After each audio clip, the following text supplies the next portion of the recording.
Tá gravando. Bacana. Deixa eu só ver.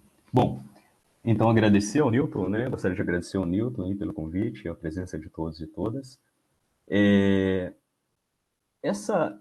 A minha fala, né? Vocês estão vendo o título, Classicalidade e Existência, e seria uma ontologia formal baseada nas lógicas da inconsistência e indeterminação formal.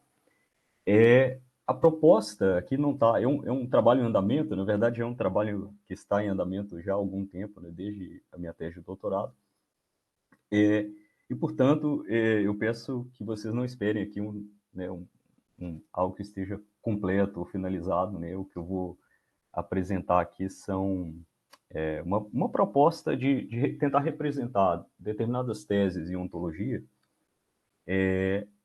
utilizando essas lógicas que foram desenvolvidas no Brasil, né, as lógicas da inconsistência formal. Peraí, gente, que eu estou tendo um problema com a energia aqui. Por alguma razão.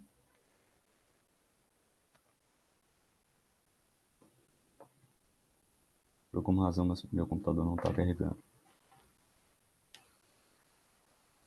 Tem que esperar começar, né, para isso. Me deem só um segundo, gente, por favor. Vontade.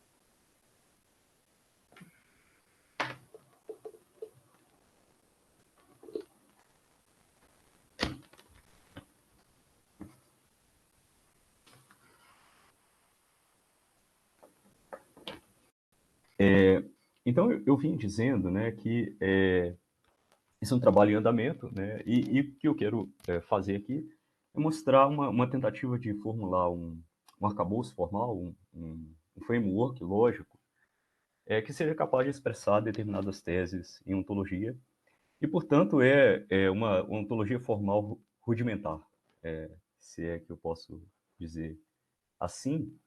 E essas lógicas que vão servir de base para essa ontologia formal são lógicas que podem ser, o desenvolvimento delas pode ser retraçado às lógicas do Newton, né, as lógicas da hierarquia CN, mas que também passam pelo desenvolvimento das lógicas da inconsistência formal, e que foram, né, investigadas, sobretudo pelo Walter Carnielli, pelo João Marcos, pelo Marcelo e diversos colaboradores e colaboradoras.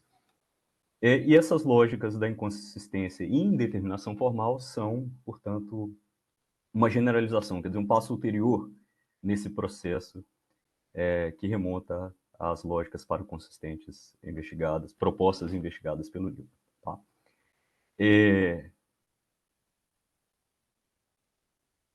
Bom, qual é... Bom, vou ter que passar assim. Qual é o plano, então, da...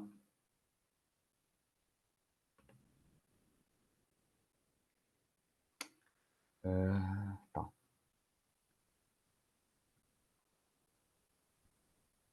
Hoje tá, aqui tá, gente. Assim ainda tá dando para vocês acompanharem sem problema os slides. Peraí que eu tô sem... Tá, Newton? Tá ok? O slide? Tá. Perfeito. Então, o que eu vou falar agora, em primeiro, a fala tá dividida em 4 partes, né? Eu vou, em primeiro lugar, falar sobre a proposta principal. A segunda parte é uma espécie de interlúdio, onde eu vou falar sobre a diferença entre lógicas existenciais livres e lógicas que a gente pode chamar de existencialmente neutras.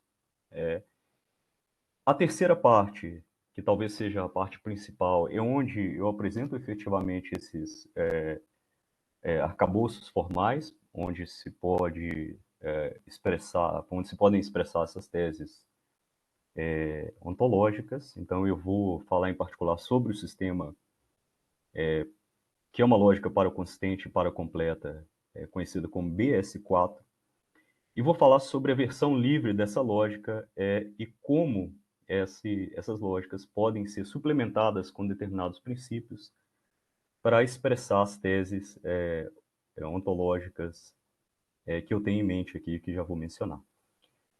A quarta parte é uma parte que eu tenho estudado, né, nos últimos meses, que é uma teoria livre das descrições definidas, quer dizer, a possibilidade de adicionar esses frameworks uma teoria livre das descrições definidas, e, em particular, adicionar um certo princípio, né, que foi proposto pelo Meinong, pelo menos, que é o princípio de caracterização.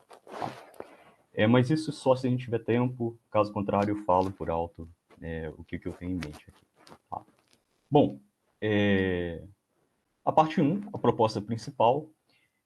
A proposta geral que eu tenho em mente é que diferentes tipos de objetos, né, estão submetidos ou são sujeitos a diferentes padrões de raciocínio. O que eu tenho em mente com isso é que, dada uma distinção entre dois tipos de objetos, objetos X e objetos Y, nós podemos raciocinar, enquanto a gente raciocina classicamente sobre o primeiro tipo de objetos, os objetos X, os objetos da segunda categoria, esses objetos Y, podem violar algumas inferências classicamente válidas, e o que eu tenho em mente aqui são os princípios da explosão e o princípio do terceiro excluído. Vocês sabem que o princípio da explosão é um mecanismo que a lógica clássica, não só a lógica clássica, mas todas as lógicas explosivas têm para evitar contradições, porque ela diz que qualquer teoria contraditória é inevitavelmente trivial, no sentido de que tem como consequência lógica quaisquer fórmulas da linguagem em questão, né? E o princípio do terceiro excluído diz, está aqui a formulação, né, que essa fórmula seria válida, alfa ou não alfa, para qualquer fórmula alfa. Então, o objetivo principal, né, dado essa formulação geral, que eu já vou, daqui a pouquinho, tentar formular de maneira mais precisa, seriam formular esses frameworks lógicos que são tanto para consistentes quanto para completos, mas que para o primeiro tipo de objeto, os objetos X, a gente é capaz de recuperar toda a lógica clássica. Tá? Bom, a ideia, portanto, colocado de outra maneira, é que enquanto nós estamos justificados a raciocinar classicamente sobre objetos X, quer dizer, nenhum objeto X viola aqueles dois princípios que eu mencionei há pouco, o princípio da explosão e do terceiro excluído, alguns objetos Y violam ou um ou outro ou ambos os princípios. Para tentar colocar a carne no osso aqui e dizer exatamente o que eu tenho em mente para quando eu falo de objeto X e objeto Y, eu estou pensando numa ontologia Meinongiana. Quer dizer, objetos X seriam objetos existentes, como, por exemplo, objetos concretos, pessoas, galáxias, átomos, bactérias, e assim por diante. Não precisaria estar restrito a esse tipo de objeto, mas objetos concretos seriam casos paradigmáticos. E os objetos Y, ou seja, aqueles objetos que não estão submetidos que podem eventualmente violar esses dois princípios da lógica clássica, seriam objetos não existentes. Então, o que eu tenho em mente é que os exemplos paradigmáticos seriam entidades ficcionais mitológicas, artefatos sociais, como instituições, times de futebol, países e assim por diante. Objetos abstratos, quer dizer, há uma discussão substancial sobre se objetos abstratos existem de fato ou não em filosofia da matemática, mas poderia ser incluído aqui para um certo tipo de nominalismo, né? A tese em filosofia da matemática que sustenta que objetos matemáticos não existem, e objetos meinongianos, tá? Como a montanha de ouro, como o círculo quadrado. É isso que eu tenho em mente, mas veja, esse quadro geral que eu apresentei aqui, né, entre uma distinção entre duas categorias de objetos, uma das quais está submetida à lógica clássica e a outra não, né, não necessariamente precisa ser implementada essa distinção e o framework que eu vou apresentar aqui nesses termos. Quer dizer, ele não precisa ser necessariamente implementada no sentido de você tomar objetos X como objetos existentes e objetos Y como objetos não existentes, Mas essa é uma maneira, talvez a mais natural, de pensar esses frameworks que eu vou apresentar, tá certo? Então, a intuição por trás essa distinção, né, é que a realidade em si não é contraditória e nem incompleta. Todos os objetos existentes são tais que eles não têm propriedades contraditórias e nem falham em satisfazer o princípio do terceiro excluído, tá? No entanto, há objetos, e notem que eu vou falar consistentemente aqui, há e não existe, tá? É uma distinção importante. Há objetos, aqueles que não existem, que podem ter propriedades contraditórias ou podem violar essa versão do princípio do terceiro excluído. Então, essa visão a gente pode tentar resumi-la dizendo que não contradição é uma condição necessária para a existência, e, por um lado, e por outro, que a completude também é uma condição necessária para a existência. Então, são exatamente essas duas teses aqui que eu quero implementar ou formular nesse arcabouço formal baseado nas lógicas da inconsistência formal, da inconsistência e da incompletude formal. Bom, um primeiro comentário que eu tenho é que é muito difícil argumentar a favor da primeira tese, que diz que nenhum objeto viola terceiro excluído ou o princípio de, não, de explosão ou o princípio do terceiro excluído. Quer dizer, é muito difícil argumentar de uma maneira que não cometa uma petição de princípio a favor dessa tese. Então, nessa fala, pelo menos, eu vou tomar isso como fato bruto. Tá? Eu não vou tentar fornecer argumentos a favor dessa tese, mas a segunda tese que compõe essa visão geral que alguns objetos não existentes violam um desses dois princípios, ao menos, eu acredito que existam pelo menos alguns argumentos ou evidências prima facie a favor dessa tese. Então, a gente pode considerar objetos mainonguianos, por exemplo, como eu disse, a montanha de ouro ou o círculo quadrado, ou personagens da ficção. A gente consegue encontrar exemplos de objetos dessas naturezas que violam ambos os princípios, ou apenas um deles, e assim por diante. Tá? Então, claro, a montanha de ouro é um objeto incompleto, né? Supondo que haja a montanha de ouro, é um objeto incompleto, porque ela nem é a gente pegar um conceito aí da geologia, né? Não é nem uma montanha de dobramento e nem uma montanha que não é de dobramento. Tá? Então, simplesmente, nem essa propriedade, nem a sua negação se aplicam a esse objeto. E o quadrado redondo, naturalmente, há quem questione isso, né? O Parsons, até onde eu sei, não concorda com essa conclusão, mas a nossa intuição diria que o quadrado redondo é tanto redondo quanto não redondo. Tá? Um outro exemplo são personagens de ficção, né? Quer dizer, não é surpresa para ninguém que personagens da ficção, ficcionais, são quase que invariavelmente incompletos, né?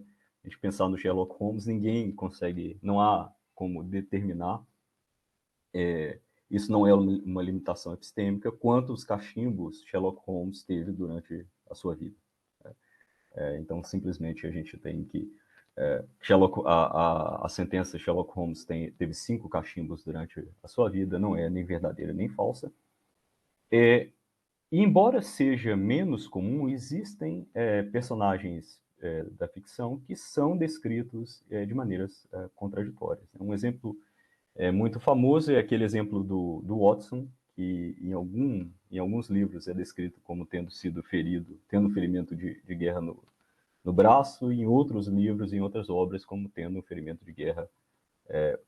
E o evento é o mesmo aí na descrição, tudo leva a crer na perna.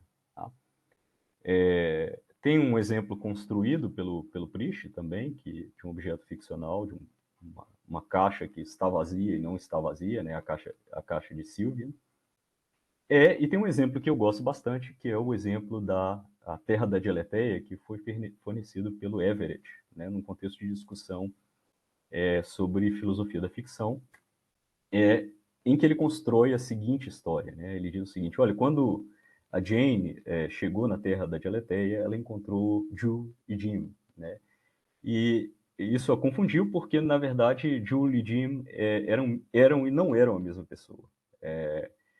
E isso dificultou para que ela ficou sem saber como interagir com eles, né? Então, aqui conta a história, né, que quando Julie e Jimmy vinham visitá-la, ela não sabia quantos biscoitos ela serviria, né? Então, essa ideia que você explicitamente tem uma história construída de modo que os personagens dessa história são contraditórios, tá? Bom, nesse caso em particular dessa história, né, o que a gente tem aqui, e esse é um pouco né, uma componente do argumento do Everett, da análise do Everett, né, é que não só aqui você tem uma contradição interna à história, propriamente dito, né, mas é uma contradição que parece ser projetada para o nível metaficcional. O que eu quero dizer com isso é que, na história, as pessoas, Jim e Ju, são e não são as mesmas, mas, em virtude de um determinado critério para a identidade de personagens da ficção, aqui a gente não está falando no nível intraficcional mais, a gente diria que dois personagens são idênticos se as pessoas às quais eles correspondem na história são idênticos. Né? Bom, isso significa, se a gente aplicar esse... Então, a gente diria, por exemplo, aplicando esse critério, né, que Dr. Jekyll é idêntico a Mr. Hyde, né, justamente porque as personagens são idênticas, justamente porque as pessoas, no contexto intraficcional, são as mesmas. E pela mesma razão, aplicando esse critério, a gente diria que Jim é a mesma personagem que Jules e não é a mesma personagem que Jules. Então, esse exemplo é significativo porque ele parece indicar que não só a gente tem uma contradição no nível intraficcional, ou seja, de acordo com a história, há uma contradição, mas também no nível metaficcional, ou seja, as personagens elas mesmas são tais que uma é idêntica à outra e não é idêntica à outra. Certo? Bom, essa é a ideia, quer dizer, isso não está plenamente desenvolvido, obviamente, mas o que eu quero ilustrar com esses exemplos é que pelo menos tem argumentos prima facie para sustentar essa ideia de que há determinados objetos que a gente diria que são não existentes e que violam seja o princípio de não contradição, ou o princípio da explosão, melhor dizendo, ou o princípio do terceiro excluído. Tá? Bom, o interlúdio, nessa parte 3, é para falar um pouco sobre a relação sobre três tipos de lógica. Né? As lógicas existenciais, as lógicas livres e as lógicas existencialmente neutras ou simplesmente neutras. Tá?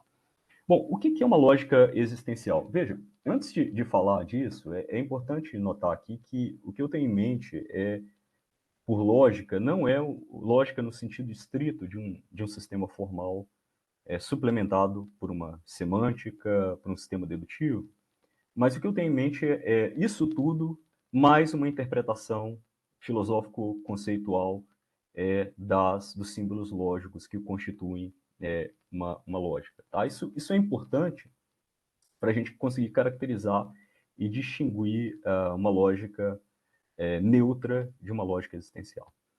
Bom, uma lógica existencial é uma lógica de primeira ordem, mas poderia ser também uma lógica de ordem superior, cujos quantificadores e os termos fechados, né, por exemplo, as constantes individuais, carregam importe existencial. Né? Então, isso se manifesta de maneira particularmente clara na interpretação que é dada a esse símbolo, né, que, nesse contexto, é chamado, portanto, de quantificador existencial, de modo que uma forma como essa é lida como existe X tal que X é A. Tá? E, de modo geral, é assim que a gente, quando está ensinando lógica, né, apresenta aos alunos e alunas. Né? E nessa lógica, como eu disse, né, todos os termos fechados, eles se referem a objetos supostamente existentes, né? Então, isso se manifesta nesse teorema da lógica clássica, por exemplo, que vai dizer que para qualquer constante que eu tomar esse vai ser um teorema, existe x, tal que x é igual a c. Isso se manifesta também nessa inferência que é classicamente válida, tá? Se eu tenho uma fórmula PC, onde P é uma letra de predicado unária, né?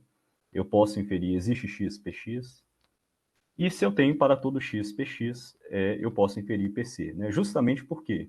Porque isso afirma que todos os objetos, portanto, todos os objetos existentes são P, em particular, dado o fato de que C denota um objeto existente, C também seria P. Tá? Então, é sabido, né, que a lógica... Isso representa uma certa limitação de expressividade na lógica clássica, que é a ideia de que nós somos incapazes de expressar enunciados existenciais negativos. Né? O velho problema lá de Parmênides, ou a barba de Platão, que é, por exemplo, Pégasus não existe, é insatisfatível, né? A gente não consegue expressar essa forma, consegue formulá-la, claro, mas ela é insatisfatível justamente porque supostamente todas as constantes denotam objetos existentes. Tá? Então, lógicas existentes foram adotadas por filósofos ou lógicos que subscrevem a tese de que todos os objetos existem. Quer dizer, não faz sentido dizer que há objetos que não existem, e, portanto, de acordo com essa visão, tanto o quantificador há, ou there is no inglês, e existe, there exists no inglês, eles coincidem inteiramente. Ambos expressam existência e, da mesma maneira, quando a gente tem o quantificador universal, quando é interpretado como tudo, isso é tudo que existe. Né? Deveria ser lido dessa maneira. Então, lógicas existenciais são incapazes de expressar enunciados como algo não existe, tá? Porque algo não existe ou há algo que não existe é contraditório. Se a gente for parafrasear, isso significa que existe algo que não existe. E também a gente é incapaz de expressar de uma maneira não trivial formulações gerais como tudo o que pensa existe. Né? Justamente porque o vocábulo tudo, todas as coisas, né, significa todas as coisas que existem. E, portanto, tudo que pensa existe significa tudo que existe se esse objeto X pensa, então ele existe. Né? Então, absolutamente trivial. É claro que essa visão da lógica, né, a gente consegue identificar as raízes disso, pelo menos em Russell e depois Quine. Né? Russell tem uma passagem, pelo menos no On the Note, em que Russell fala, tem uma expressão que ficou famosa, né, que aparece nessa passagem, em que ele fala de um sentido robusto de realidade. Né? Ele diz: muitos lógicos foram levados à conclusão que existem objetos irreais. É argumentado por Meinong, por exemplo, que nós podemos falar da montanha dourada, do quadrado redondo e assim por diante. Nós podemos formular proposições verdadeiras tais que esses são os sujeitos. Né? Então, eles devem ter algum tipo de ser lógico. De outra forma, as proposições nas quais eles ocorrem seriam sem significado. É um problema dos existenciais negativos. Em tais teorias, me parece, há uma falha daquele sentido de realidade que deveria ser preservado, mesmo nos estudos mais abstratos. Né? Então, essa é a expressão célebre, é o sentimento de realidade que ele clama aqui nesse contexto. Tá? Bom, mas essa posição ela é mais explícita em Quine, né? Então, What There Is é claríssima essa posição, em que ele vai também a ideia é a mesma, né? Identificar há e existe, né? There is e exists, e vai dizer que nessa passagem, por exemplo, que nós estamos acostumados a falar que Pegasus não existe, dizendo que não há tal entidade, né? No entanto, o personagem que ele escolhe, o Iman, que eu suponho que seja alguém similar ao Minon, né? Parece ser, nos dá, né, nos garante a não existência de Pégasus, e então diz, contrário ao que nós quisemos dizer, que Pégasus no entanto, né, tem algum tipo de ser. Então, essa tentativa de distinguir, critica essa tentativa de distinguir ser e existência, certo? Bom, isso, claro, se manifesta em Quine, né, no critério de compromisso ontológico, né, o Quine, então, né, propõe que, se nós quisermos saber quais entidades uma determinada teoria diz ou assume que existem, então nós devemos formalizá-la e identificar, procurar pelas suas consequências existenciais, né? Então, isso um pouco reflete, claro, inclusive na maneira como se ensina a lógica, né? Isso é sintomático dessa concepção que remonta ao Russell, né, passa pelo Quine, quando a gente diz que o quantificador, que a gente chama de existencial,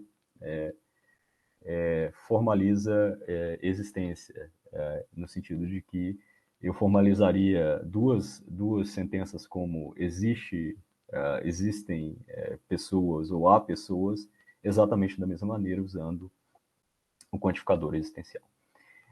Claro que nesse contexto, né, houve tentativas, inclusive por parte do Russell, de tentar eliminar essa aparente, a verdade aparente de sentenças como Pégasus não existe, através por exemplo, da teoria das descrições definidas. Então, nesse contexto de uma lógica existencial, sim, ainda é possível tentar evitar, de alguma maneira, as consequências indesejáveis dessa ideia de identificar ser e existência através da paráfrase. Então, a proposta do Russell, no fim das contas, é uma estratégia de parafrasear quaisquer enunciados que parecem se referir a objetos não existentes, de modo que aqueles termos que aparecem ali não são termos genuínos, então toda aquela maquinaria russeliana para poder evitar esses problemas, certo? Bom, lógicas livres estão no meio do caminho. As lógicas livres, curiosamente, a proposta delas é formular, ainda está comprometida com essa visão de que os quantificadores da lógica carregam importe existencial, mas diz que os termos individuais fechados, as constantes individuais, por exemplo, podem falhar em se referir a um objeto existente. Tá? Então, isso pode significar uma de duas coisas, né? As constantes individuais, elas não se referem a objeto algum, essa é uma maneira de formular a lógica livre, elas não têm referência em absoluto, ou, aqui deveria ser dois, ou então essas constantes se referem a objetos que, no entanto, não existem. Então, e essa distinção ela se manifesta também nas diferentes semânticas da lógica livre. Mas o que é fundamental aqui é que as lógicas livres ainda estão comprometidas com a ideia quiniana, né, de que os quantificadores carregam a importe existencial, certo? Muito embora, então, é uma espécie de compromisso aí entre uma lógica plenamente existencial com uma lógica que a gente vai falar agora sobre uma lógica plenamente neutra, né? Então, por um lado, você tem componentes existenciais, que os quantificadores, e por outro, as constantes deixam de ter esse importe, tá? Então, assim como na lógica existencial, essa fórmula também é lida como existe um objeto X, tal que X é alfa. No entanto, termos fechados podem falhar em se referir a objetos existentes, né? Isso significa que, diferentemente da lógica, de uma lógica existencial, como a lógica clássica, por exemplo, essa fórmula já não é mais válida nas lógicas livres, tá? Nem toda constante denota um objeto que existe. A inferência de generalização existencial também não é válida, quer dizer, porque caso C seja uma constante vazia, né, esse é o termo usualmente utilizado, então eu não posso concluir, mesmo que que essa fórmula seja verdadeira, eu não posso concluir que existe um objeto que seja P. Tá?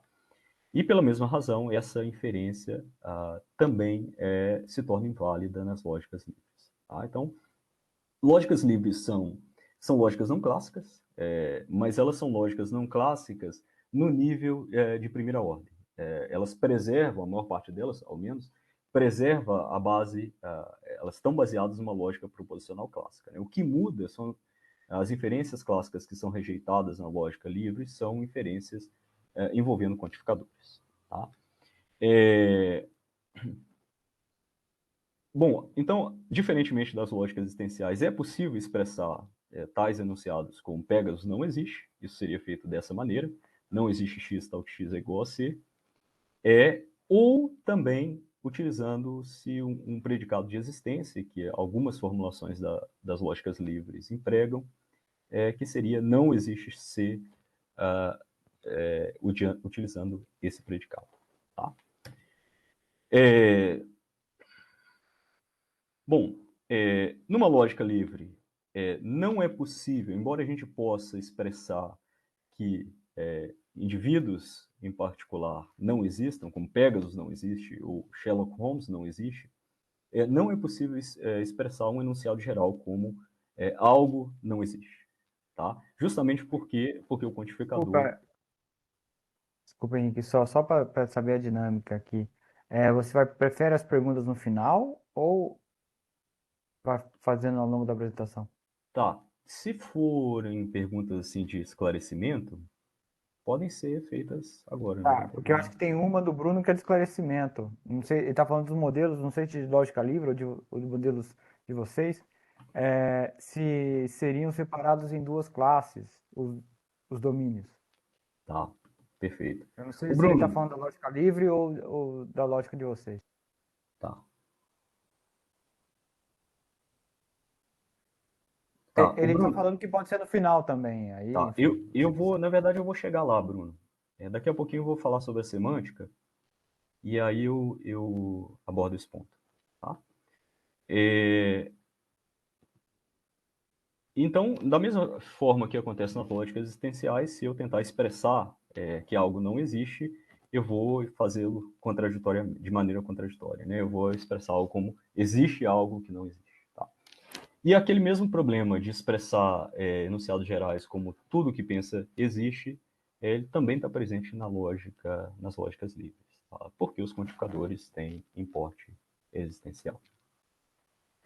Bom, isso gente, essa maneira de entender os quantificadores, notem que isso não faz parte de um sistema lógico propriamente dito, nem da sua semântica, mas é tomado pelos proponentes das lógicas livres como algo que caracteriza a lógica livre. Então, tipicamente, está claro nessas passagens, mas sobretudo do Ben-Svenga, a gente vai ver essa ideia de que, olha, os quantificadores são pensados como tendo importe existencial, né? Muito embora as constantes ou os termos singulares não. Né? Então, se a gente vê o Ben-Svenga aqui, ele vai dizer, né, uma lógica livre é um sistema de quantificação, uma teoria de quantificação com sem identidade, que permite que alguns termos singulares, em algumas circunstâncias, sejam pensados como denotando objetos não existentes, mas, e aqui é a parte importante, cujos quantificadores são invariavelmente pensados como tendo importe existencial. Então, aqui a situação é curiosa, né, porque talvez seja um dos poucos casos em que a gente vê um sistema de lógica sendo caracterizado de um ponto de vista extra-sistemático, né? Quer dizer, a caracterização aqui não envolve só regra de inferência, sistema dedutivo, semântica, mas uma determinada interpretação particular dos símbolos não lógicos que constituem esse sistema. Certo? Então, veja, o que acontece na lógica livre? A gente perde inferências clássicas, como a eliminação do quantificador universal ou a introdução do quantificador existencial. Essas regras são inválidas em todas as lógicas livres, mas elas podem ser recuperadas utilizando-se, por exemplo, o predicado de existência. Quer dizer, essas duas versões aqui da dessas regras são válidas porque elas dizem o seguinte: olha, se todos os objetos existentes são alfa, e além disso, T existe, então T é alfa. E de maneira similar, se um determinado objeto é, é, é T é alfa e ele existe, então eu posso concluir existe X alfa. Tá? Então isso significa, né, em termos mais concretos, né, que eu não posso inferir a partir de um enunciado como Pegasus é um cavalo, eu não posso inferir na lógica livre que existe um cavalo. Mas dos enunciados, Marengo, que é o cavalo famoso de Napoleão, Marengo é um cavalo, é a primeira premissa, e Marengo existe, então eu posso inferir que existe X, tal que X é um cavalo. Tá? Existem diversos tipos de lógicas livres. Tá? A gente tem lógicas livres que são chamadas de referenciais. Isso significa que os termos singulares, todos eles denotam algum objeto. Esse objeto pode ou não estar no campo dos quantificadores, mas esses objetos denotam. Então, a rigor, não tem nenhuma constante que não seja interpretada como um determinado objeto. Essas lógicas também são chamadas de lógicas de dois domínios. Também há lógicas livres que são não referenciais, né? Ao contrário das lógicas referenciais, esses termos vazios, eles não têm interpretação, eles não denotam nada na semântica formal. Há lógicas livres que são negativas, e isso aqui é muito parecido com Russell, né, em essência, né, que a ideia é que qualquer fórmula atômica onde um termo vazio ocorra é invariavelmente falsa. Né? Então, de acordo com nessa semântica, Pegasus é um cavalo, é falso. Né? Sherlock Holmes é um detetive, é falso. Sherlock Holmes vive no século XX, é falso. Tá? E você tem lógicas não valentes, que vão dizer que essas fórmulas atômicas não têm valor de verdade. Né? Então, vão dizer que Pegasus é um cavalo, por exemplo, não é verdadeiro nem falso. E tem as lógicas positivas, que seriam aquelas que admitem que pelo menos algumas sentenças atômicas, nas quais termos vazios ocorrem, podem ser verdadeiras. Então, as lógicas positivas são as únicas que permitiriam que Pegasus é um cavalo fosse verdadeiro. Tá? Todas as outras excluem ou tomam essas sentenças atômicas como sendo invariavelmente falsas ou como sendo invariavelmente sem valor de verdade. Tá? Então, eu acho que agora eu vou chegar no ponto do Bruno. Veja, as lógicas mais próximas da lógica clássica são essas lógicas bivalentes, assim como a lógica clássica tem dois valores, nenhuma fórmula pode deixar de ter um dos dois valores. Elas são referenciais e elas são positivas. Como funciona uma das maneiras de formular a semântica de uma lógica referencial positiva? Você tem dois domínios, de fato, um domínio que é chamado de domínio interno, que é o domínio constituído pelos objetos que os quantificadores varrem. Então, supostamente, de acordo com aquela interpretação das lógicas livres que eu mencionei anteriormente, esse seria o domínio dos objetos existentes. Né? E você tem uma espécie de repositório onde a gente coloca todos os objetos aos quais as constantes vazias, os termos vazios, vão se referir. Né? Então, aqui nesse exemplo, a gente teria tanto Napoleão quanto Marengo sendo objetos do domínio interno, porque esses objetos existem, mas Belerofonte e Pegasus pertencem, que são os referentes dessas constantes, eles pertencem ao domínio externo. Então, o fundamental aqui seria que esses quantificadores varrem apenas o domínio interno, o que espelha a ideia de que esses quantificadores teriam importe existencial. Veja que essa lógica é uma lógica positiva, da maneira como é apresentada aqui, porque a gente poderia ter sentenças como Belerofonte domou Pegasus sendo verdadeiras. Né? E essa sentença seria verdadeira no caso da extensão do predicado T conter o par de objetos que está aqui o primeiro termo sendo Belerofonte e o segundo Pegasus, né? Claro, Napoleão cavalgou Marengo também, né? Mas isso diz respeito a objetos que estão no domínio interno. E a gente poderia ter também enunciados sentenças mistas, né? Cujos termos, um dos termos é um termo que denota um objeto no domínio externo, nesse domínio aqui, que seria Pegasus, e o outro termo denota um objeto no domínio interno. Então a gente poderia ter uma sentença como Pegasus é mais famoso que Marengo, tendo valor de verdade verdadeiro. Tá? Certo, Bruno? Acho que era...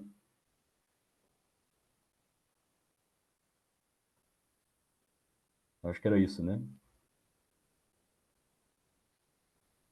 Bom,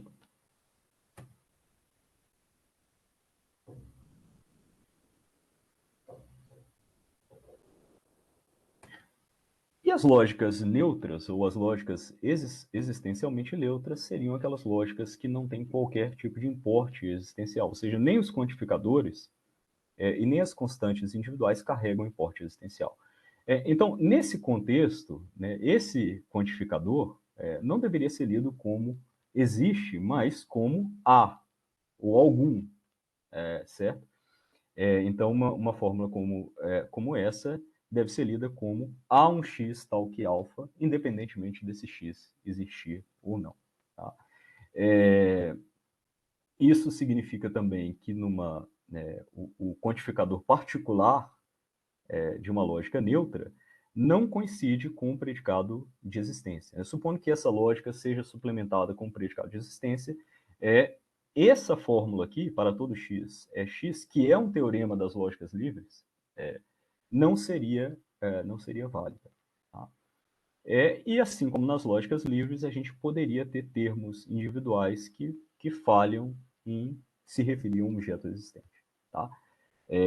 Então, nesse caso, mesmo que há alguém que é Pegasus, por exemplo, seja válida, como é na lógica clássica, por exemplo, essa fórmula que diz que existe Pegasus pode falhar. Então, veja, aqui a ideia de falar em lógica neutra é que eu não estou falando especificamente de nenhum sistema em particular, a gente poderia pensar, inclusive, a lógica clássica como uma lógica neutra. Né? O que muda é justamente a interpretação conceitual, filosófica conceitual das expressões lógicas em questão. Em particular, aqui os quantificadores, certo? Veja, nós podemos, numa lógica livre, portanto, expressar que... aqui tem um erro, né? Aqui deveria ter uma negação. A gente pode expressar existenciais negativos negando que um determinado indivíduo existe, quer dizer, o predicado de existência não se aplica a C, né? E não dessa maneira. Nós somos capazes de expressar enunciados gerais como tudo que pensa existe, certo? Porque, mais uma vez, esse quantificador não necessariamente varre todos os objetos existentes, pode varrer objetos que não existem. E o mais interessante aqui, e aqui o termo neutralidade é interessante, é que essa lógica não é que... lógicas neutras não é que elas assumam essa ideia russeliana ou quiniana de que não há objetos que não existem. Tudo que há existe, né? Que ela é neutra com relação a isso. Né? Então, a ideia é que, diferentemente da lógica livre ou das lógicas existenciais, nós somos capazes de expressar explicitamente essa ideia quiniana ou russeliana de que tudo o que há existe dessa maneira. Mas isso tem que ser feito explicitamente. E da mesma maneira, a gente consegue expressar explicitamente numa lógica neutra que há objetos que não existem, assumindo, claro, essa fórmula como uma hipótese adicional. Mas o que é importante aqui é isso, é a neutralidade dessa lógica. Então, independentemente de a gente ter uma posição manunguiana ou não, aqui a gente tem algo que é desejável, que é uma neutralidade metafísica ao interpretar os quantificadores dessa maneira, certo? Bom, Aqui resume um pouco a relação entre essas três lógicas, né? Lógicas existenciais, tanto os quantificadores quanto os termos têm importe. Nas lógicas livres, apenas os quantificadores têm importe existencial, ao passo que os termos não têm. E nas lógicas neutras, nem os quantificadores e nem os termos individuais têm importe, muito embora, tanto nas lógicas livres quanto nas lógicas neutras, que incluem um predicado de existência no seu vocabulário, naturalmente esse predicado vai ter importe existencial. Certo?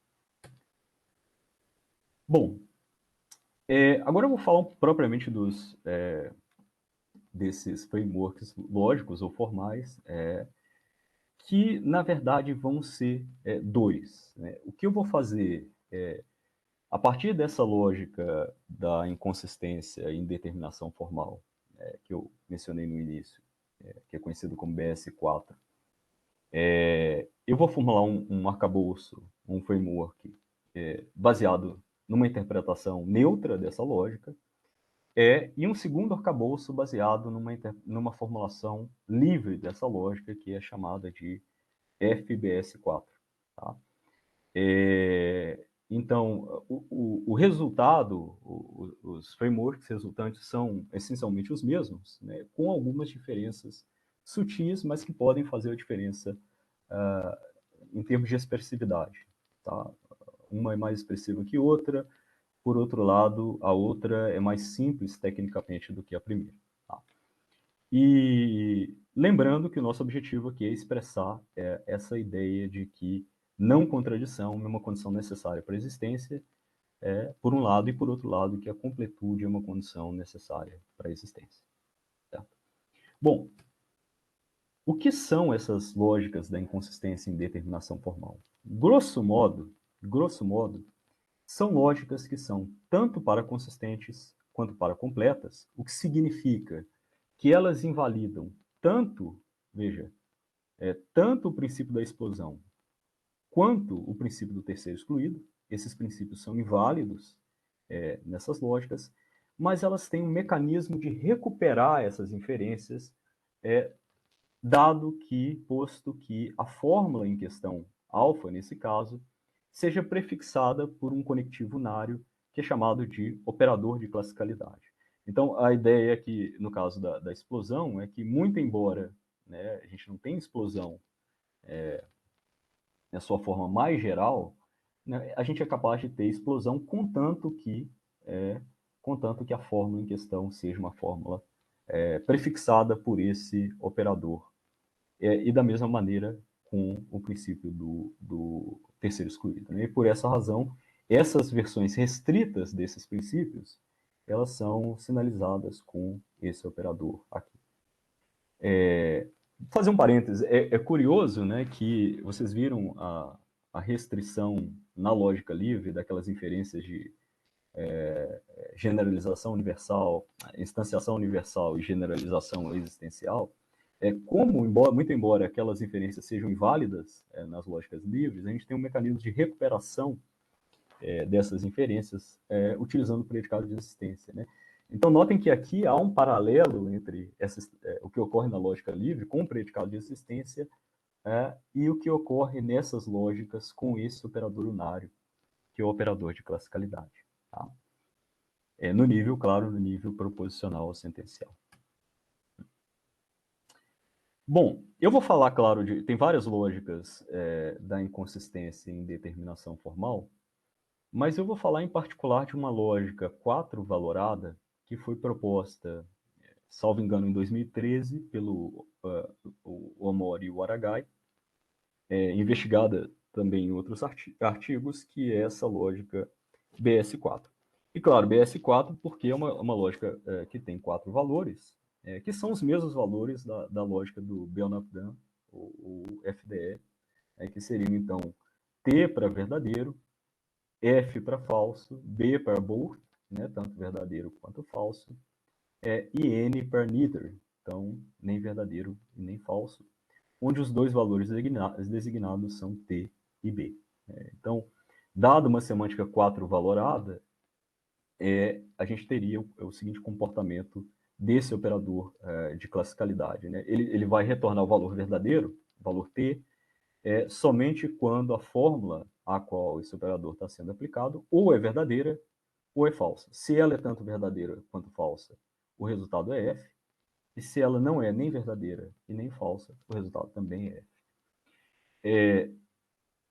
Tem uma maneira que eu particularmente prefiro de formular a semântica dessa lógica, que é pensar esses 4 valores, na verdade, como conjuntos de valores de verdade, né? Então, a ideia seria pensar que o valor t, que a gente pode entender como sendo apenas verdadeiro, né, é unitário do valor t, do valor de verdade verdadeiro, né? Então, isso significa que se uma fórmula tem esse valor, ela é verdadeira apenas.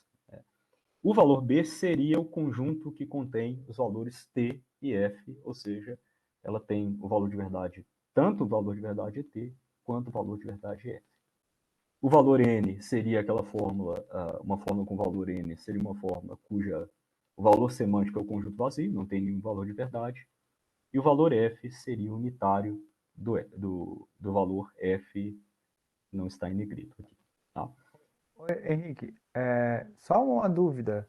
É, o Omori apresentou essas lógicas só no nível proporcional ou também de primeira ordem? De primeira ordem. Em 2013, ele apresenta essa lógica de primeira ordem, e nos artigos posteriores, ele apresenta uma versão de primeira ordem também, um cálculo de dedução natural. Acontece que a apresentação do Omori tem um erro. Tá? Tem um erro relacionado às regras, a regra de introdução do quantificador. O sistema que ele apresenta é incompleto, pelo menos numa semântica que não seja uma semântica de mundos possíveis. O sistema dele incompleto, isso fomos eu e o Abílio, junto com o Walter e o Marcelo, mas sobretudo eu e o Abílio, que identificamos, e a gente apontou isso num artigo recente que a gente publicou. Então eu vou chegar no sistema dedutivo, mas é isso, assim, embora ele tenha apresentado, o, o sistema dele está errado, assim, essencialmente. Não é um erro substancial, mas... Ele é completo com relação à semântica de mundos possíveis? Não. Ele Ele é adota uma incompleto com semântica relação. local. Tá. Ele, nesses artigos, ele adota uma semântica local. Então, para essa semântica local, a regra usual de introdução do quantificador universal resulta num sistema de dedução incompleto. Você Ok. precisa... Isso tem a ver com... Eu não sei se você está familiarizado, mas com o axioma do domínio constante, da lógica intuicionista, tem, tem essas relações. Mas a gente mostrou, eu e o Abílio, o que a gente fez para um outro sistema, mas se aplica aqui também, para FDE, na verdade, a gente mostrou que para uma semântica de mundos possíveis com domínios variáveis, a regra usual da introdução do quantificador resulta em um sistema completo. Então, aquela regra que a gente está acostumado, né, de, sei lá, FC, dado que C é nova, dado que C não ocorre em lugar nenhum na dedução, a gente consegue introduzir o quantificador e concluir para todo xfx. Essa regra ela não resulta em um sistema completo para uma semântica local, mas se a gente tiver uma semântica global, uma semântica de mundos possíveis com domínio variável, então a gente tem um sistema completo. Certo?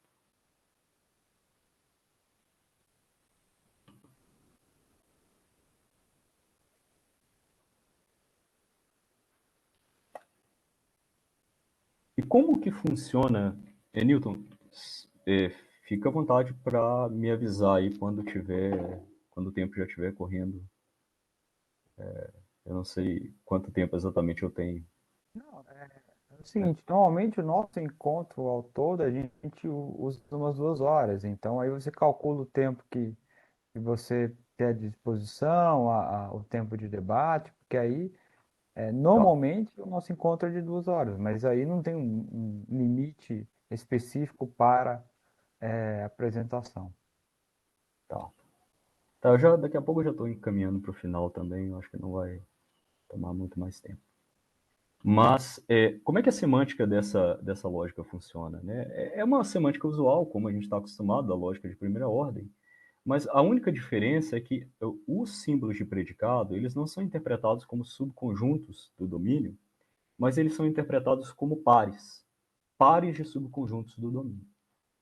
E esse par é constituído por uma extensão positiva, ou uma extensão propriamente dita do predicado, e uma extensão negativa desse predicado. Quer dizer, intuitivamente, essa extensão positiva é o conjunto dos objetos que satisfazem o predicado P, e essa extensão negativa seria o conjunto dos objetos que não satisfazem o predicado P. E a ideia, portanto, é o que resulta, por exemplo, a incompletude, o aspecto paracompleto dessa lógica, é que a união dessa extensão positiva e dessa anti-extensão pode não ser exaustiva com relação ao domínio. Tá? Podem ter objetos no domínio que não estão nem na extensão positiva e nem na anti-extensão ou extensão negativa desse predicado.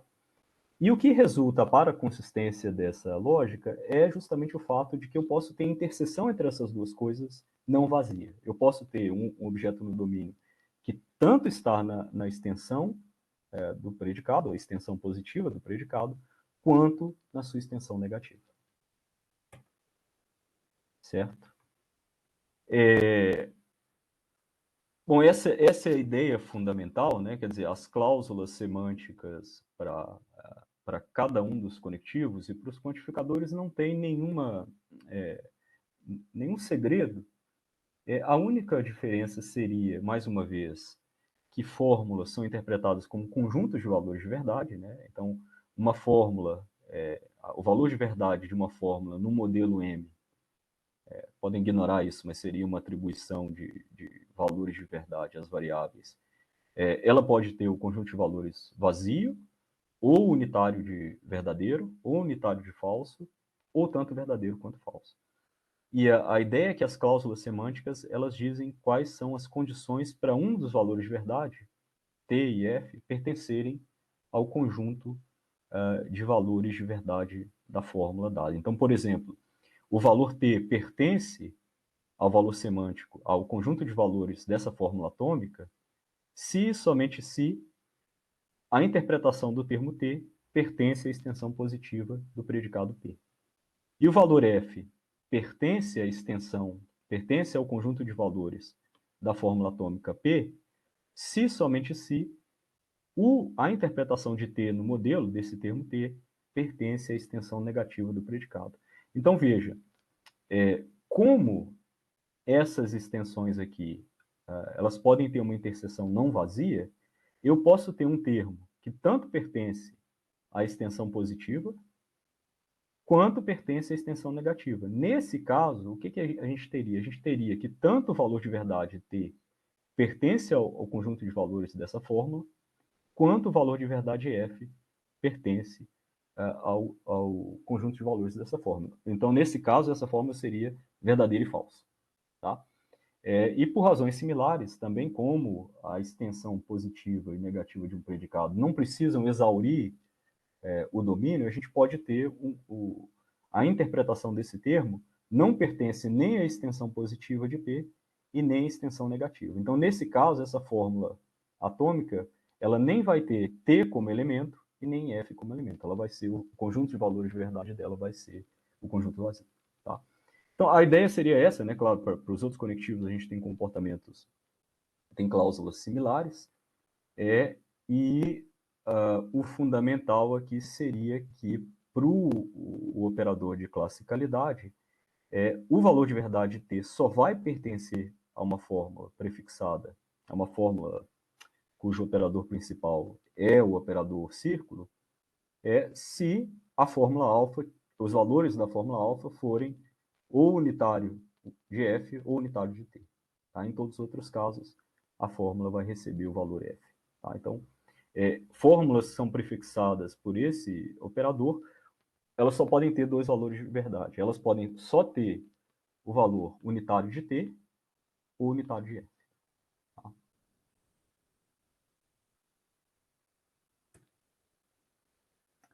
Bom, esse diagrama aqui ilustra o que acontece nessa lógica, né? A gente pode ter o domínio, veja, e a extensão e a anti-extensão do predicado P, de tal modo que você tem o indivíduo A que pertence apenas à extensão positiva desse predicado.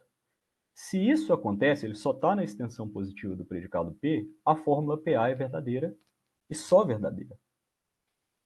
Por outro lado, se eu tenho um objeto B no meu domínio que só pertence à extensão negativa do predicado P, a fórmula PB é falsa e só falsa.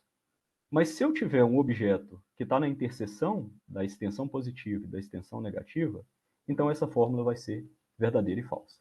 E se eu tiver um objeto que está fora tanto da extensão quanto da anti-extensão, por exemplo, esse objeto D, essa fórmula não vai ser nem verdadeira e nem falsa. Falta um F aqui, né? Oi, Henrique, eu acho que o Bruno está perguntando, eu imagino que é sobre aquele operador bola, se ele é um operador de classicalidade, eu imagino que é sobre o bola, né? Isso, Bruno. Ele é operador de classicalidade. Ele recupera tanto explosão quanto terceiro excluído. Então, veja, pensando naqueles cenários onde a gente tem, naquela semântica 4 valorada, a apresentação da lógica como uma semântica de 4 valores, a gente tem que círculo alfa, bola é feio, né? Melhor falar círculo. Círculo alfa tem valor T quando ou quando alfa é só verdadeira ou quando alfa é só falsa. Nos outros casos, ou seja, quando eu tenho gap, que é a fórmula alfa não tem nenhum dos dois valores, o resultado, a fórmula resultante com círculo vai ser falso. E, naturalmente, quando eu tenho glut, a fórmula alfa sendo verdadeira e falsa, o resultado, o valor da fórmula círculo alfa vai ser falso também. Então, é um operador de classicalidade, não só um operador de consistência, nesse sentido.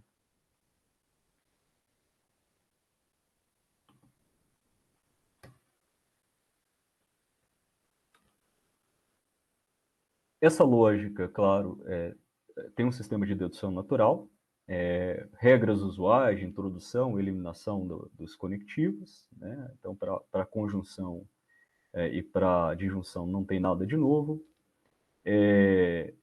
A implicação tem alguns detalhes que eu não gostaria de falar agora, né? A gente pode conversar depois, mas é porque é uma lógica, uma implicação construtiva. Mas a gente precisa forçar que ela seja construtiva através dessa regra que é equivalente à lei de Peirce. A gente tem De Morgan para todos os conectivos, então dupla negação, De Morgan para conjunção, para disjunção, para implicação. E a gente tem regras específicas para o operador círculo, né? Então, isso aqui expressa aquela ideia de recuperar a explosão para fórmulas que estejam no escopo desse operador. Né? Ou recuperar, por exemplo, o terceiro excluído para fórmulas que estejam no escopo desse operador, e assim por diante. Tá? Essas outras regras também regulamentam o comportamento da bola. O ponto que eu tinha mencionado, Newton, aparece aqui. Veja, essa aqui é a regra de introdução do quantificador universal. Tá? Eu não posso adotar aquela regra usual que se eu tenho alfa, então eu posso concluir para todo x alfa, porque senão eu vou ter um sistema incompleto. Então a gente tem que adotar essa formulação da regra. Tá? Essa formulação da regra implica a formulação usual, é fácil de mostrar isso, tá? Não tem dificuldade em mostrar que aquela formulação que a gente pega de alfa vai para todo x alfa sai daqui, mas sem essa formulação tem um sistema incompleto. E esse foi o erro que eu mencionei do Omori. Tá? E no mais, as outras regras, né, a gente tem De Morgan para os quantificadores, mas essas regras também não são muita novidade. O que acontece nesse sistema é que nós somos capazes de recuperar plenamente a lógica clássica se assumir que todos os predicados de uma linguagem de primeira ordem satisfizerem esse princípio, ou essa fórmula aqui, essa condição, esse esquema, né, que para todo x, para x1, xn, a fórmula círculo px1, xn é consistente. Ou seja, se você pegar uma teoria formulada, cuja base proposicional é BS4, pegar todos os predicados dessa teoria e acrescentar para cada predicado isso aqui, você tem uma teoria tal que você consegue provar, para toda a fórmula da linguagem, você consegue provar bola alfa, ou círculo alfa. Isso significa o quê, gente? Isso significa que uma teoria, isso transforma uma teoria baseada na lógica BS4 numa teoria clássica. Tá? Então é como você, ao fazer isso aqui, você recupera plenamente a lógica clássica. Claro, você tem que fazer isso para todos os predicados. Mas é uma maneira de se recuperar essa lógica. Tem algumas características próprias dessa lógica que permitem que isso ocorra, tá? Não são todas as lógicas da inconsistência em determinação formal, mas essa é uma das razões pelas quais eu escolhi essa lógica e não outras. Tá? A ideia, em termos de diagrama, seria que se você tem... lembrem-se daquele diagrama que eu coloquei aqui, né? A gente poderia ter um cenário como esse, né? Onde a interseção da extensão e da anti-extensão não é vazia e a união deles não exaure todo o domínio. Tá? Poderia ter objetos fora. O que acontece é que quando você faz essa exigência aqui, isso é uma maneira de particionar o domínio, tá? E, portanto, jogar, ou todo mundo está na anti-extensão, na extensão positiva de um predicado, e só naquela extensão, ou todo mundo, ou um objeto está na extensão e só na extensão, ou um objeto está na anti-extensão e só na anti-extensão. Então, essa fórmula aqui é capaz de fazer isso, o que efetivamente torna a lógica, coincide com a lógica clássica, se a gente fizer isso, certo? Qual é o problema com esse princípio? Pelo menos se a gente estiver pensando no contexto, agora eu já estou pensando, encarando a lógica BS4, voltando, portanto, ao objetivo principal, encarando a lógica BS4 como uma lógica neutra. Tá? Qual é o problema de adotar esse esquema? É que se nosso propósito é fazer aquela distinção, em dizer que a lógica clássica, objetos existentes estão submetidos à lógica clássica, ao passo que alguns objetos não existentes podem violar os princípios de exclusão e terceiro excluído, asterisco, esse princípio asterisco é muito forte, porque, na verdade, ele vai dizer, lembre-se que esses são quantificadores neutros nesse contexto, esse princípio vai dizer que nenhum objeto pode ser contraditório ou incompleto. E o que a gente quer expressar, na verdade, é que nenhum objeto existente possa ser contraditório ou incompleto.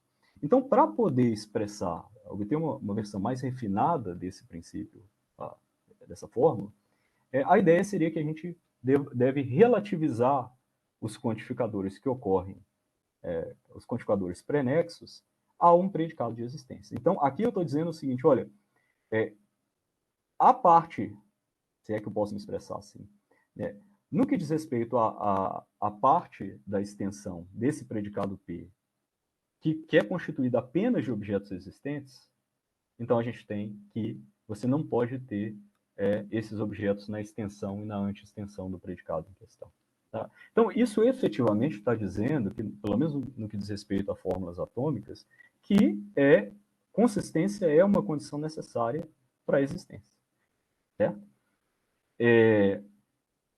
De modo que, se eu adoto não esse princípio asterisco, mas essa segunda versão, eu sou capaz de provar nessa lógica um resultado geral, que é um resultado um pouco técnico, não é difícil de provar, que vai falar o seguinte, olha, se eu pegar uma fórmula qualquer, e se todos os termos que ocorrem livres naquela fórmula sejam variáveis, ou mesmo constantes, né, supondo aqui que a gente pode falar que uma constante ocorre livre numa fórmula, e souber, quer dizer, tiver como premissa que cada um desses termos satisfaz o predicado de existência, então a fórmula alfa em questão vai ser consistente, contanto que os seus predicados sejam relativizados ao predicado de existência. Quer dizer, o que isso quer dizer? Né? Quer dizer que se qualquer fórmula que eu tomar e que seja exclusivamente sobre objetos existentes, ou seja, exclusivamente sobre objetos que cujos termos, né, os termos correspondentes satisfazem o predicado de existência, então essa fórmula vai ser consistente. Ou seja, vai ser uma fórmula clássica nesse sentido. Então, o que a gente tem aqui é essa ideia que não só esse princípio pode ser formulado para fórmulas atômicas, mas ele pode ser generalizado para quaisquer fórmulas. Fórmulas gerais, fórmulas moleculares e assim por diante. Tá?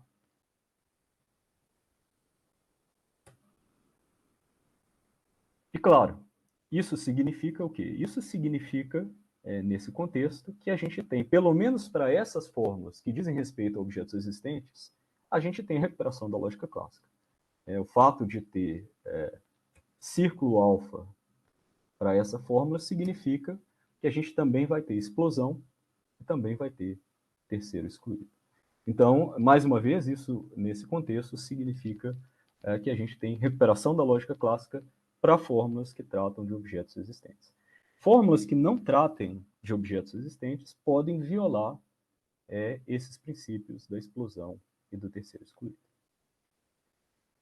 Notem que esse framework que inclui esse princípio, quer dizer, seria então a lógica BS4, interpretada como uma lógica neutra, suplementada por esse princípio aqui, por si só, essa lógica não diz que existem objetos, que há objetos que não existem. Por si só, esse sistema também não diz que todos os objetos existem. Quer dizer, seria uma suposição adicional que a gente deveria fazer ao sistema. Quer dizer, se a gente quiser adotar a visão russeliana ou quaniana de que todos os objetos existem, né, a gente deveria acrescentar essa fórmula a esse sistema. E se a gente quisesse expressar a posição mainungiana de que há coisas que não existem, a gente deveria acrescentar essa fórmula. O que é curioso é que, mas esperado também, né, que se a gente acrescentar essa fórmula ao sistema que eu estou descrevendo, então a lógica clássica é plenamente recuperada. Quer dizer, porque, veja, a ideia claro, o que esse princípio expressa é que todos os objetos existentes se comportam classicamente. Ora, se todos os objetos existem, então todas as fórmulas são clássicas, a lógica clássica é recuperada plenamente.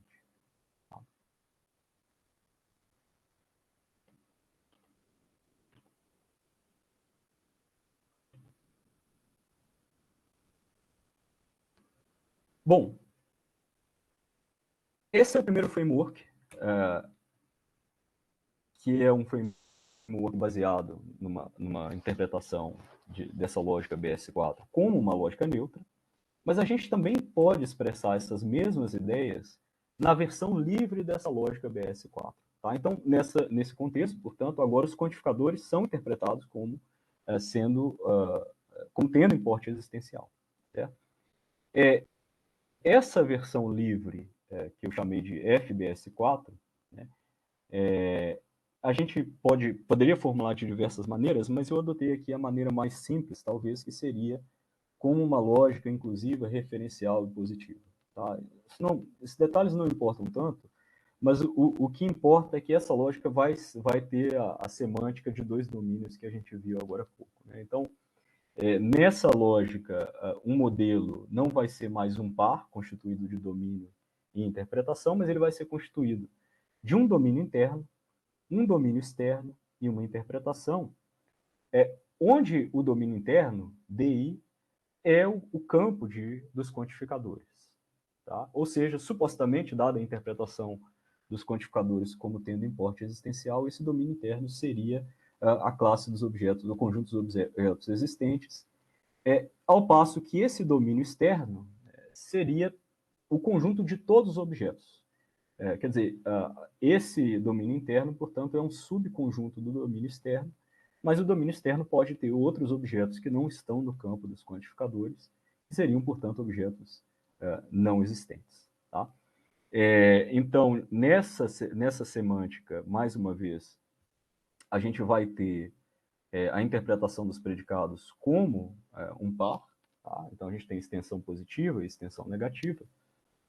E a extensão positiva do predicado de existência é o domínio dos quantificadores. Então, é o domínio interno, DI, ao passo que a extensão negativa do predicado de existência seria, então, tudo aquilo que está no domínio externo, exceto os objetos no domínio interno.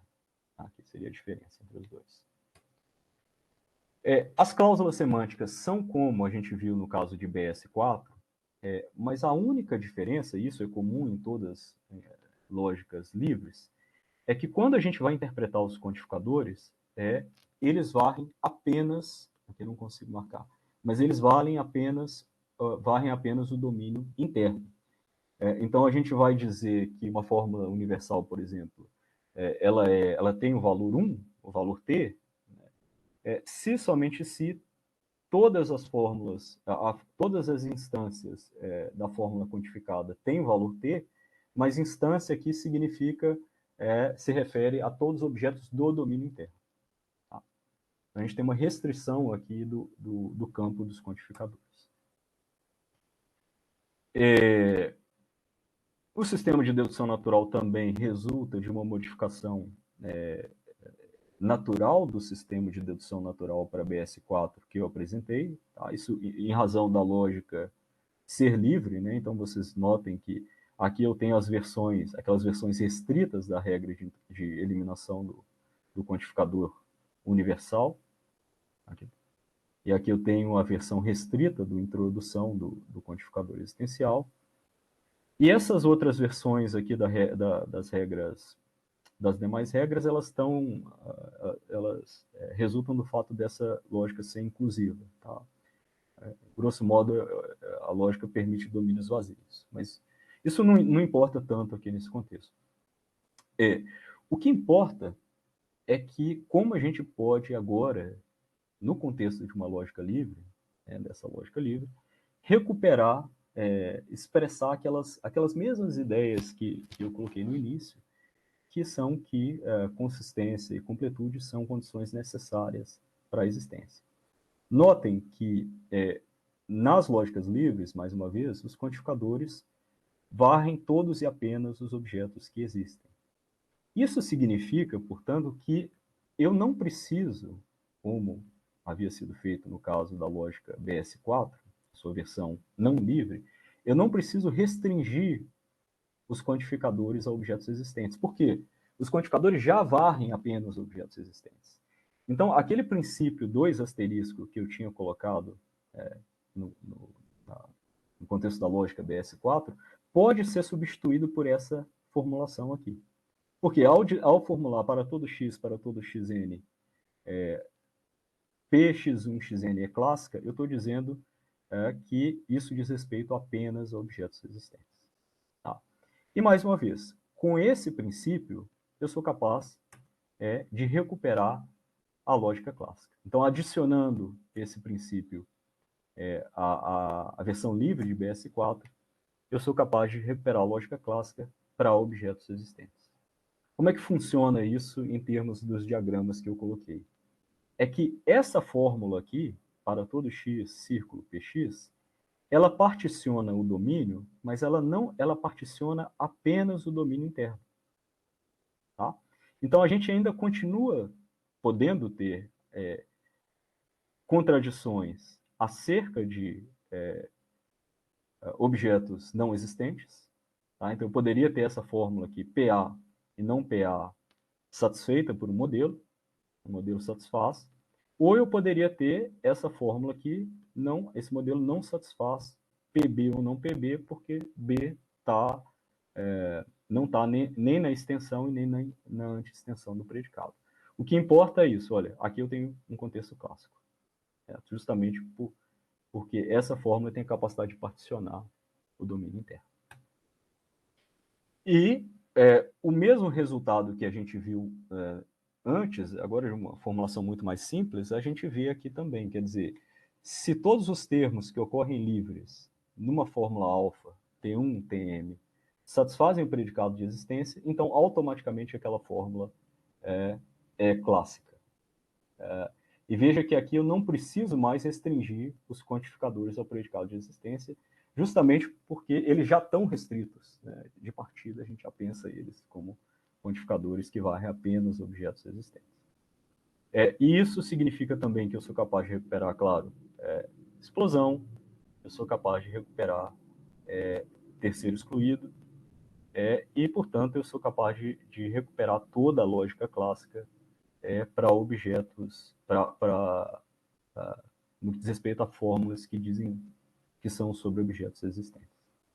Tá?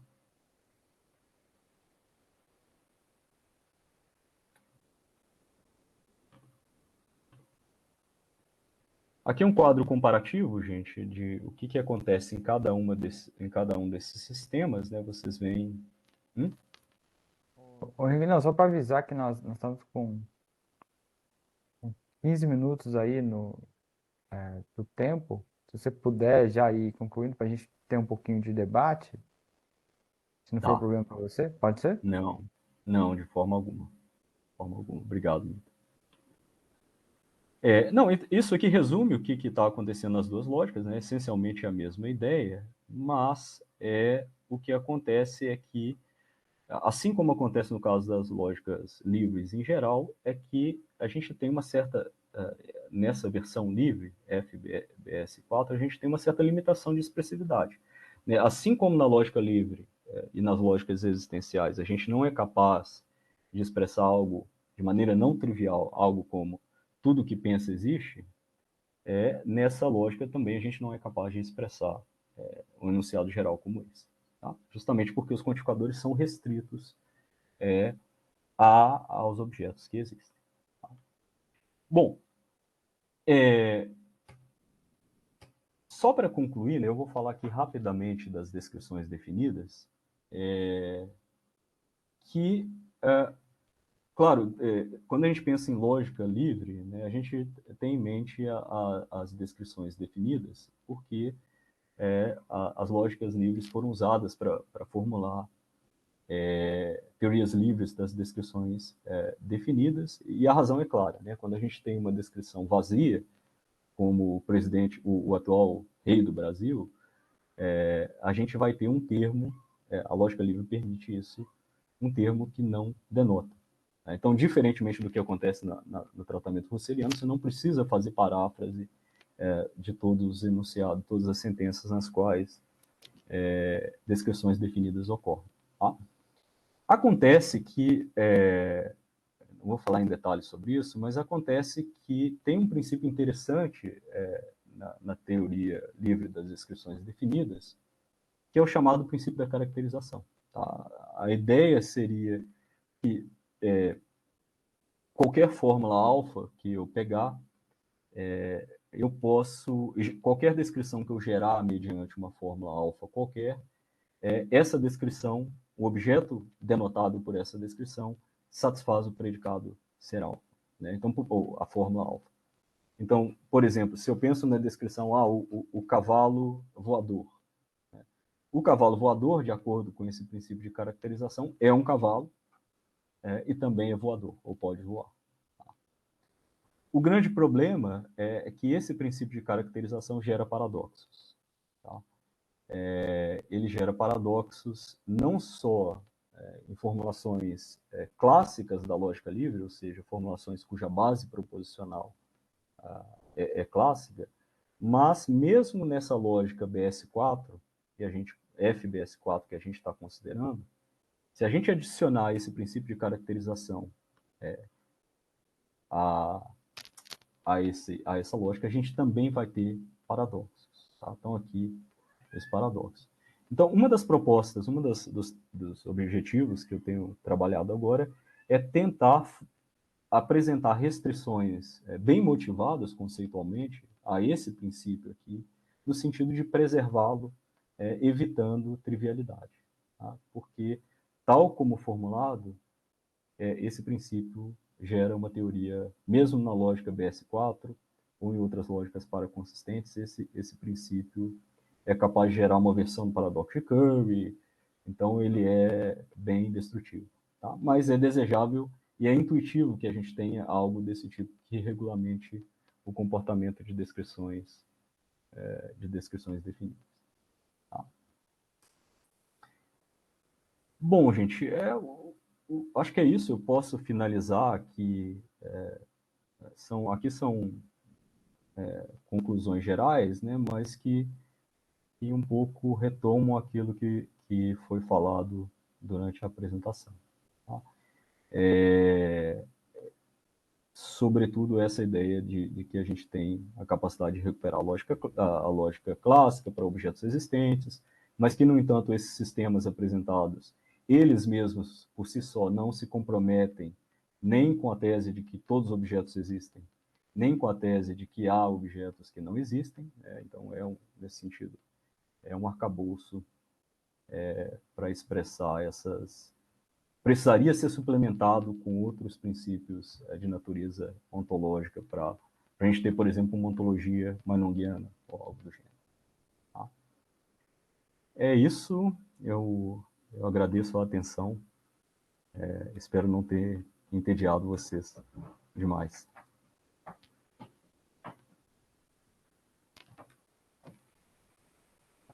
Bom, para mim, eu tenho super interesse, tenho algumas perguntas para fazer, mas eu vou abrir antes, caso alguém gostaria de fazer algum comentário, alguma pergunta, e qualquer coisa eu faço as minhas.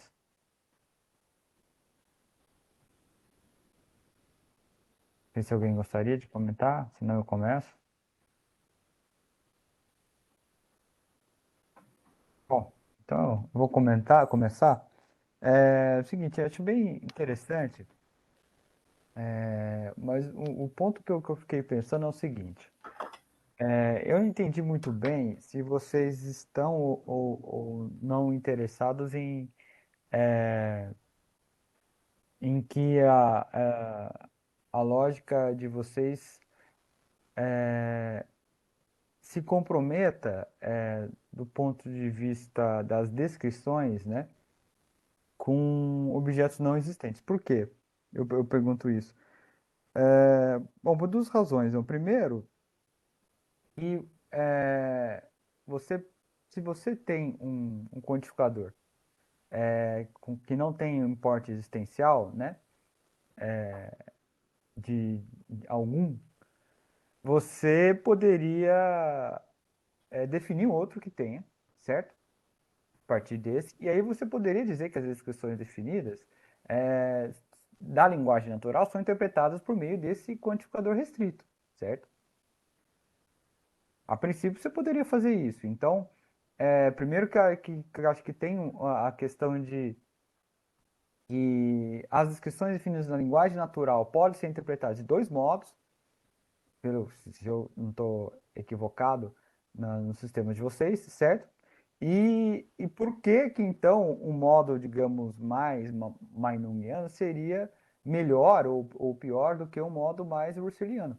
Porque vocês poderiam adotar uma posição meio intermediária nesse debate entre Russell e Maynard, que seria do Kripke, de mais ou menos o seguinte: olha, termos que são representados por nomes próprios, estes sim não têm referência, necessariamente. Né? Eles podem denotar objeto não existente. Já a descrição definida, bom, aí depende. Se você não quer se comprometer com a tese maynoriana de que o quadrado redondo é quadrado e é redondo, né? Você poderia simplesmente usar as descrições definidas com esse operador de importe existencial que, mesmo que não esteja na linguagem primitiva, vocês podem defini-lo, né?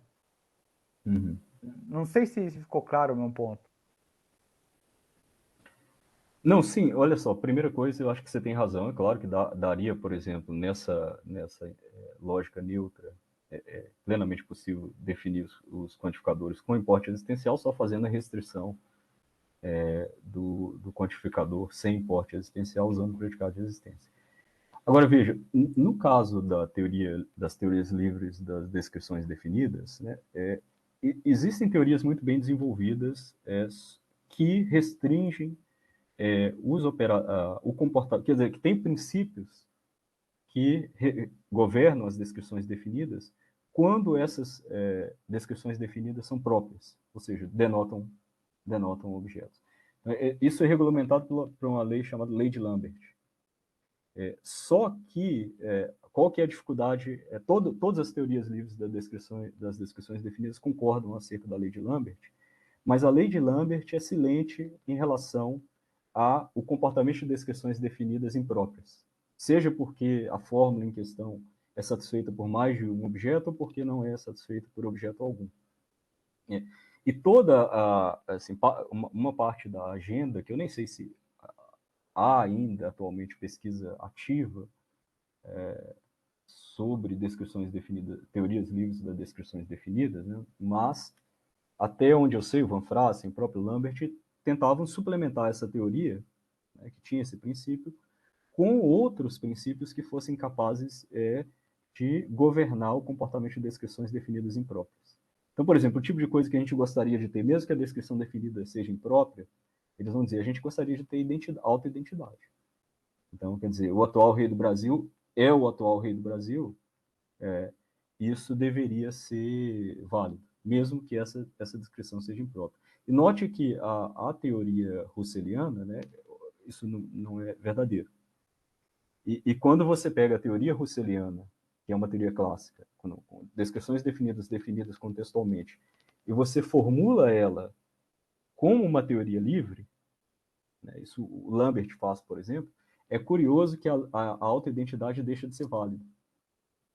Então é uma lógica negativa, aquela velha história. Mas veja, o que eu tenho em mente aqui, né? Eu acho que eu não contei a história toda. O que eu tenho em mente, até agora eu não dei esse passo, mas o que está no horizonte é dar esse passo manunguiano.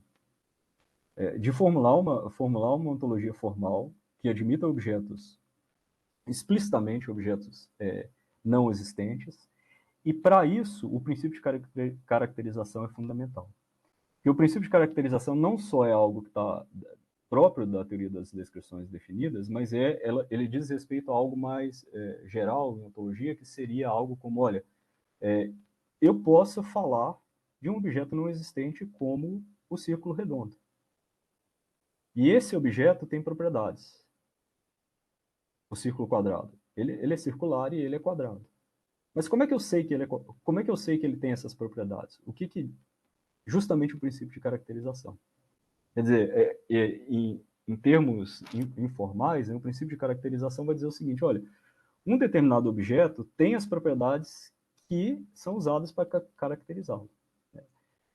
Então, assim, o que está no horizonte, eu não dei esse passo, né, e eu não saberia me defender contra um anti-manonguiano, eu confesso, mas a ideia, o que está no horizonte, é justamente formular essa teoria manonguiana, e tem teorias formais manonguianas, tem o Parsons, tem o Routley, tem o Paschencheck também, que de uma ou outra maneira usam a distinção de propriedade nuclear e extranuclear, ou usam dois tipos de negação, ou dois modos de predicação, os alta, por exemplo.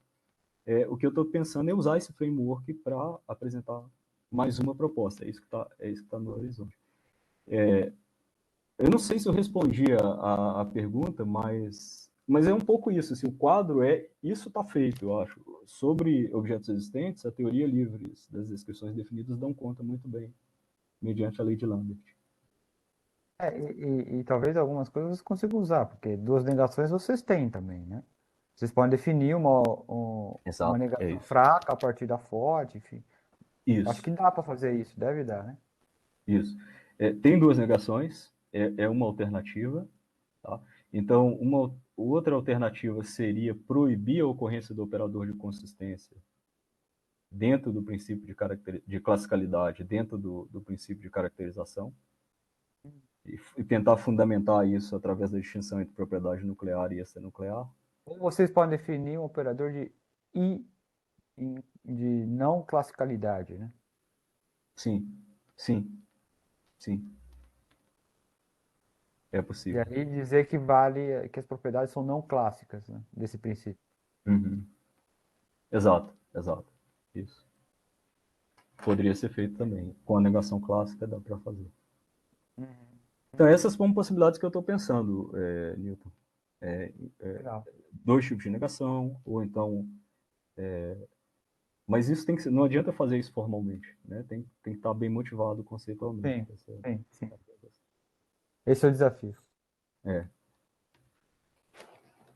É legal. É, eu acho que o Bruno tem uma questão aqui, olha. Ele está dizendo, não ficou claro para mim quais seriam, na tua opinião, as vantagens relativas de BS4 frente aos sistemas anteriores expostos no tratamento do problema do compromisso existencial. Como você explicaria esse ponto? Que sistema anteriormente expostos, Bruno? Imagino Você que é a tem em lógica mente? livre, né? As lógicas livres. Tá, da lógica livre, certo. Bom, veja, a questão da lógica livre é que a lógica livre tem uma limitação de expressividade. Tá? Então, como eu disse, você não consegue expressar de maneira não trivial algo, todas as coisas que pensam existem. Aliás, você não é capaz de expressar nenhuma condição suficiente para a existência, de maneira não trivial.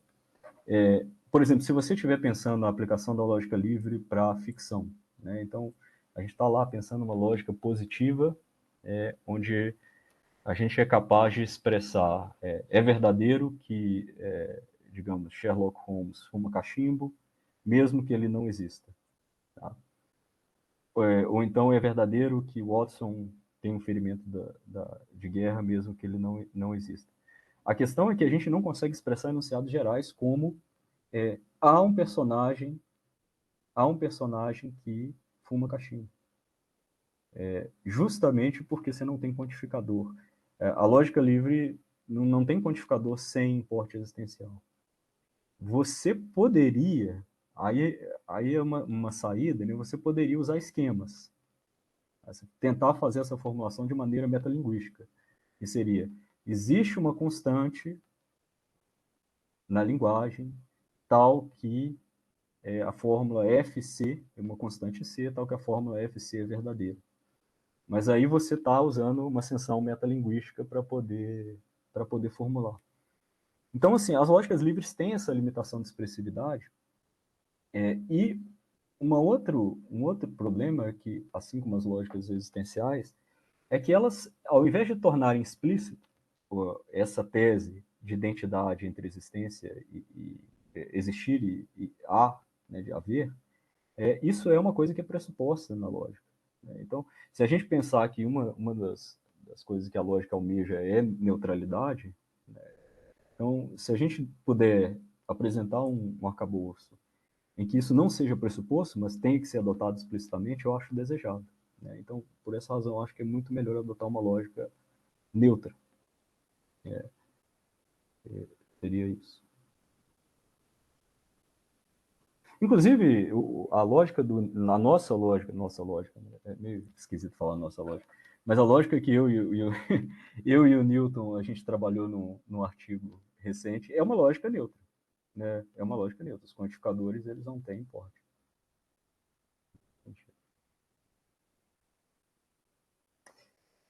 É, aquela. Na verdade, são duas, né? É, mas a ideia são de dois domínios também. E a diferença é que é uma lógica clássica, né? Isso. É uma lógica É. que você não tem nem fórmulas contraditórias quer dizer, respeita o princípio de explosão e o princípio de ter sido excluído.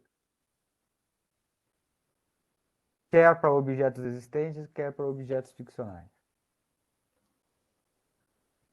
Tá? Exato.